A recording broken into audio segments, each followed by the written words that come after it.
We always think about, the big battles, right? The Revolution, the Continental Army fighting the British. Right, right.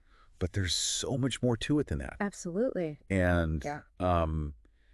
one of those is a battle that we're going to talk about today. It's a really fascinating one. And you brought in some really interesting material for us to look at today. Yeah, So, this is going to be a fun one. yeah, it is so, It's a deep cut. it is a deep cut. It Right. really is. And it opens up the whole revolution to a lot more complexity than just, colonists versus the crown. Oh, absolutely. Yeah. So, It's a much more tangled web. yes, it is. Yeah. So we're talking about the Battle of Coweecho River, Okay. which took place September 1776, Right. near present-day Franklin, North Carolina. Gotcha. And so we're going to kind of look at this and understand the context of this battle, Mm-hmm. kind of what led up to it and what happened and, and why it's important to the whole story of the Revolution. Really interesting stuff, and how it kind of explodes out of just that East Coast narrative. Right, exactly. Yeah. Exactly. And it really, I mean, one of the things that I noticed from the sources is that the Appalachian region, Yeah. where this takes place, it was already kind of a hotbed Oh, yeah. of, contention Absolutely. because of, the settlers moving west Right. and the Cherokee already being there. Yeah, it was a powder keg ready to blow, and the revolution just kind of lit the fuse. Yeah. Yeah. Yeah. You had all these competing interests, all these different groups, and the revolution just kind of gasoline on the fire. Right. Right. So, So let's kind of break down who is involved here. okay. So we've got Patriot Militia Right. on one side, Yeah. but they had an interesting ally, Oh, yeah. which was the Catawba tribe. That's right. And then on the other side, we've got Cherokee warriors, Right. but also allied with Loyalist militia. Right. So it's not just, colonists versus, the British. It's, It's not so clear cut. it's not clear-cut at all. It's Yeah. very complex. And this is what makes this period so fascinating because, you can't just look at it as a simple, us versus them. Right. You've got all these different factions, all these different groups, and they're all kind of maneuvering, trying to figure out, where do we fit in this? Right. Who's going to be the best for us in the long run? Right. And especially with the Native American tribes, it wasn't just a question of, oh, we want to support the colonists or, oh, we want to support the crown. Right. It was really who's the bigger threat to us. Exactly. Who's going to allow us to continue to exist as a people? Exactly. And To keep our lands, to keep our way of life. and sometimes, the Patriot settlers were the bigger threat. Right. Closer to home. Yeah, right there on their borders. Exactly. So some Cherokee leaders saw aligning with the British as the lesser of two evils. Exactly. Yeah. Yeah.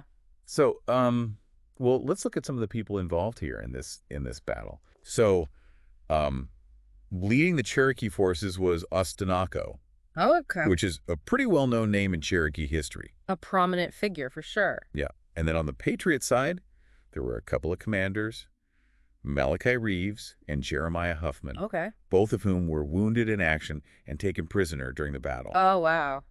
And then Colonel Andrew Williamson was also a leader for the Patriots, and Casego West was the leader for the Catawba.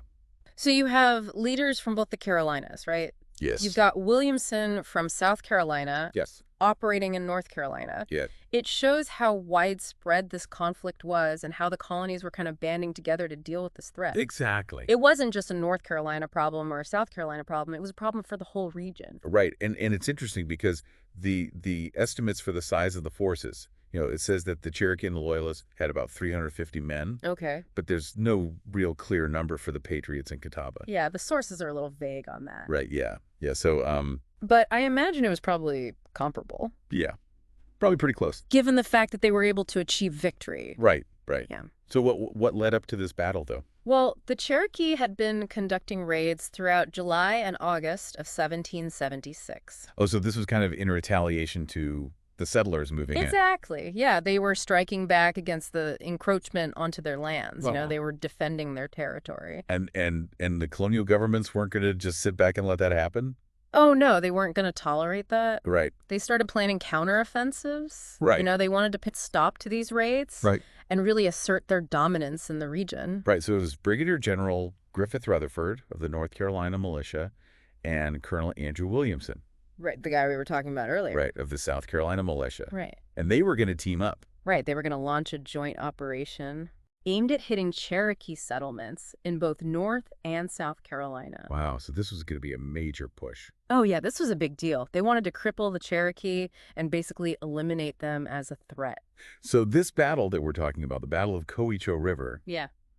this happened while Williamson was on his way Right. to meet up with Rutherford. Exactly. They were marching to the rendezvous point, and that's when they got ambushed. Right, by the Cherokee and the Loyalist forces. And the sources really emphasized the terrain where this happened. Ooh. It was a steep gorge. Yes. Very difficult terrain to fight in. I can't even imagine. Yeah, it must have been chaotic, Yeah. with the steep slopes and the limited visibility. Right, so the Patriots, they're on their way to meet up with Rutherford, and all of a sudden they're trapped in this gorge. Right, they're funneled into this kill zone, essentially. And they're ambushed. It was a perfect spot for an ambush. So what do?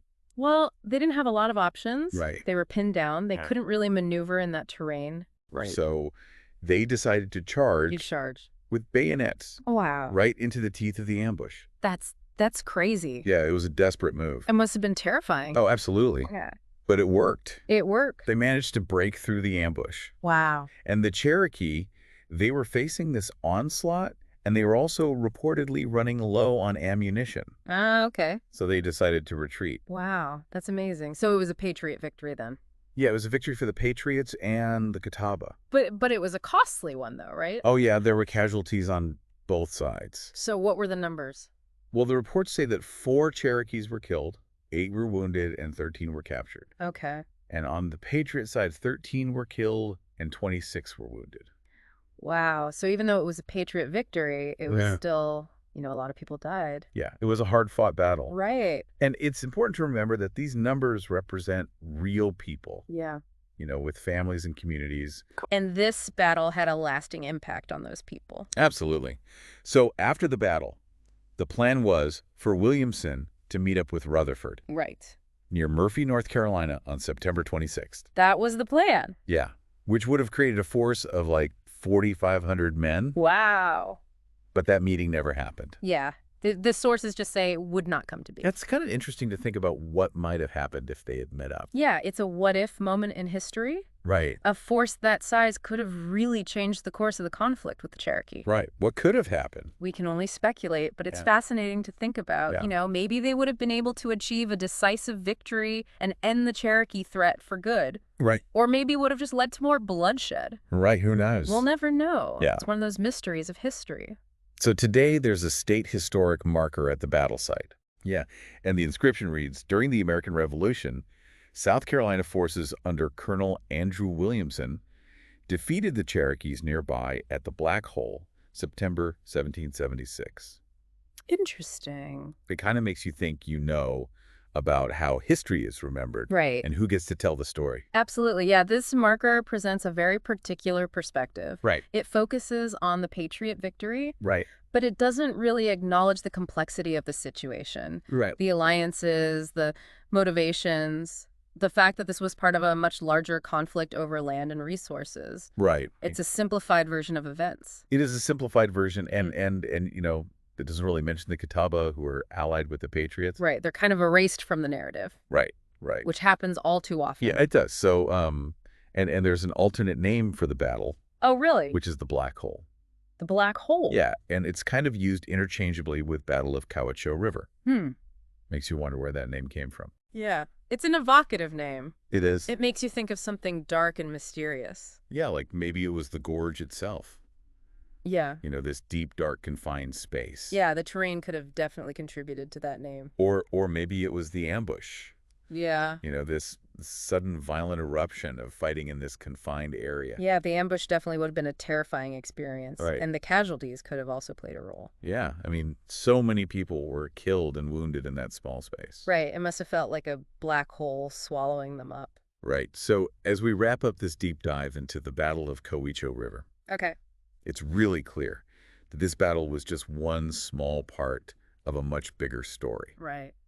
The American Revolution was not just a simple conflict between colonists and the British. Absolutely not. It was a complex web of alliances and conflicts, Right. with Native American tribes and Loyalist factions playing crucial roles. And this battle really highlights that complexity. Right. It shows how the fight for independence was playing out in different ways in different parts of the colonies. And it shows that the revolution wasn't just happening on the East Coast. Right. It was happening all over. Exactly. And it was affecting all kinds of people. And this battle is just one example of that. Right. But there are countless other stories out there. Yes. Stories that often get overlooked or forgotten. Right. And it's important to remember those stories. Absolutely. Because they help us understand the full scope of the revolution. And they remind us that history is never simple. Exactly. It's always messy and complicated. And there's always more to learn. Always.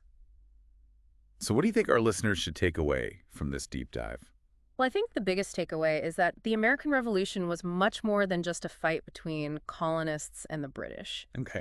It was a multifaceted conflict that involved many different groups with their own motivations and goals. And the Battle of Coweecho River is a perfect example of that. You've got Patriot militia, Catawba warriors, Cherokee warriors, and Loyalist militia all clashing in this one small battle. And that battle had a real impact on the people who lived in that region. Yeah, and it shows how the revolution was playing out in different ways in different parts of the colonies. Exactly. So I guess the question for our listeners is, Yeah. whose stories are we not hearing? Right. Whose voices are missing from the historical narrative? And what can we do to uncover those stories? That's something to think about.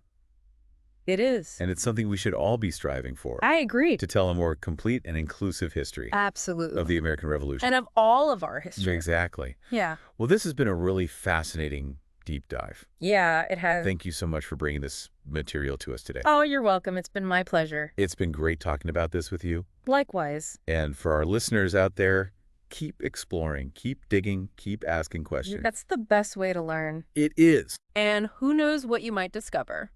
Exactly. There's always more to uncover. Until next time. See ya. Bye.